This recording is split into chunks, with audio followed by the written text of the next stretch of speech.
Vote গ্রহণ শেষ হওয়ার আগ মুহূর্তে জাকসু নির্বাচন বর্জন করল ছাত্রদল সমর্থিত প্যানেল। শিবির সমর্থিত প্রার্থীরা বলেছেন, নিশ্চিত পরাজয় জেনেই ভোট বয়কটের ঘোষণা দিয়েছে ছাত্রদল। এদিকে ভোট বর্জনের ঘোষণা দিয়েছে সংসপ্তক পর্ষদও।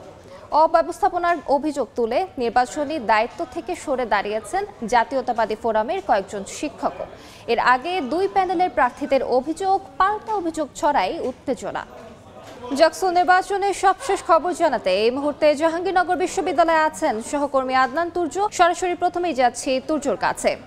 তুর্য, জাহাঙ্গীরনগর কেন্দ্রীয় ছাত্র সংসদ নির্বাচনের ভোট গ্রহণ কিন্তু শেষ হয়েছে। ভোট গ্রহণের কিছুক্ষণ পর আমি কিন্তু এই মুহূর্তে নির্বাচন কমিশনের সামনে যেখানে অবস্থান করছি, একের পর এক গাড়ি কিন্তু আসছে। ইতিমধ্যে আমরা দেখেছি প্রীতিলতা হল থেকে, কামাল উদ্দিন হল থেকে গাড়ি এসেছে, ব্যালট বক্সগুলো এসেছে। সেখান থেকে কিন্তু ব্যালট বক্সগুলো নিয়ে নির্বাচন কমিশনের কার্যালয়ে নিয়ে যাওয়া হয়েছে গণনার জন্য। আপনারা ইতিমধ্যে জানতে পেরেছেন যে প্রাথমিকভাবে কিন্তু বিএনপি সমর্থিত যে প্যানেল রয়েছে তারা কিন্তু ভোট বর্জন করেছে। একই সাথে বাম সমর্থিত যে প্যানেল রয়েছে তারাও কিন্তু ভোট বর্জন করেছে। ইতিমধ্যে কিন্তু সব মিলিয়ে নির্বাচন কমিশনের সামনে এক ধরনের থমথমে এবং উত্তেজনাকর পরিস্থিতি বিরাজ করছে।